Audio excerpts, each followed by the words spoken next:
మిత్రులారా, శరీర ఆరోగ్యానికి నిద్ర ఎంత అవసరమో గత వీడియోలో తెలుసుకున్నాం. ఇప్పుడు స్లీప్ డిజార్డర్స్, నిద్రకు సంబంధించి రుగ్మతలు ఎన్ని విధాలుగా ఉంటాయో తెలుసుకునే ప్రయత్నం చేద్దాం.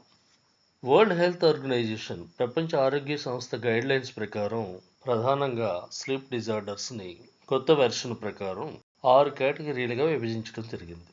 మొట్టమొదటిది ఇన్సోమ్నియా డిజార్డర్స్, నిద్ర పట్టడంలో లోపం.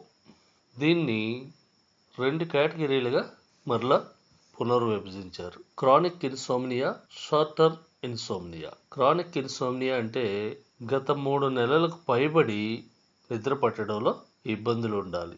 షార్ట్ టర్మ్ ఇన్సోమ్నియా అంటే 3 నెలల లోపు ఈ సమస్యతో బాధపడుతూ ఉండాలి. రెండవ కేటగిరీ హైపర్ సోమ్నోలెన్స్, అతి నిద్ర. దీనిని మరలా 3 సబ్ కేటగిరీలుగా విభజించారు. ఒకటి narcolepsy, excessive day time sleepiness with sudden loss of muscle tone. శరీరంలోని కండరాలు పట్టు వదిలేసినట్టుగా అనిపించడం, అతిగా పగటిపూట మత్తుగా ఉండడం. రెండవ సబ్ కేటగిరీ ఇడియోపతిక్ హైపర్సోమ్నియా. ఇది ప్రతిరోజు కూడా అతి నిద్ర ఉంటుంది, ఏ విధమైన కారణము ఉండదు, కనిపించదు. మూడవది ఇన్సఫిషియంట్ స్లీప్ సిండ్రోమ్. దీంట్లో కూడా ఎక్సెసివ్ స్లీపీనెస్ ఉంటుంది, అయితే కావాలని హ్యాబిట్ చేయటం అయి ఉంటారు. కారణం ఏమిటంటే కొన్ని వృత్తి ఉద్యోగాలు రాత్రి సమయంలో చేసేవాళ్ళు, నైట్ షిఫ్ట్ చేసే వాళ్ళకి ఈ సమస్య ఉంటుంది. మూడవ ప్రధానమైన category sleep related breathing disorders. ఇవి రెస్పిరేటరీ డిస్టర్బెన్సెస్ ఇన్ స్లీప్. ఉదాహరణకు స్లీప్ ఎప్నియా, నిద్రపోయేటప్పుడు శ్వాసకు సంబంధించిన ఇబ్బందులతో సడన్ గా లేచి కూర్చుని ఇబ్బంది పడుతూ ఉంటారు. దీని కారణంగా నిద్ర డిస్టర్బ్ అవుతుంది. నాలుగవ ప్రధాన category circadian rhythm sleep Wake disorders.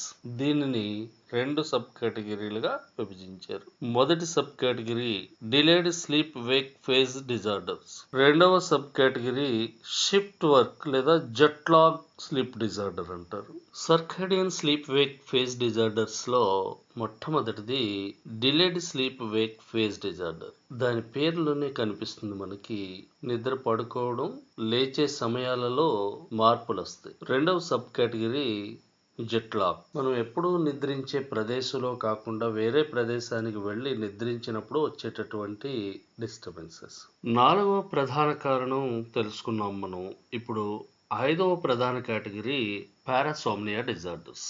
దీనిని 2 సబ్ కేటగిరీలుగా విభజించారు. Disorders of arousal from non REM sleep. నిద్రలో నడవడం, నిద్రలో భయపడడం, ఇవన్నీ కూడా ఈ కేటగిరీ కిందకి వస్తాయి. రెండవ sub category parasomnias related to REM sleep. Night mares లేదా డ్రీమ్స్, ఇవన్నీ కూడా కళ్ళకు సంబంధించి, ఇవన్నీ కూడా దీనికి సంబంధించినటువంటి డిజార్డర్స్.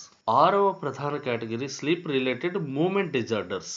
దీంట్లో ప్రధానమైనది రెస్ట్లెస్ లెగ్స్ సిండ్రోమ్. నిద్రపోయేటప్పుడు కాళ్ళు కానీ చేతులు కానీ విపరీతంగా కదపడం, దీని వలన నిద్ర డిస్టర్బ్ అవుతూ ఉంటుంది. ఇవి ప్రధానంగా ప్రపంచ ఆరోగ్య సంస్థ యొక్క నిద్రకు సంబంధించిన రుగ్మతల కేటగిరీలు. ఇక ఈ వీడియో ఇంతే ఫ్రెండ్స్, ధన్యవాదాలు.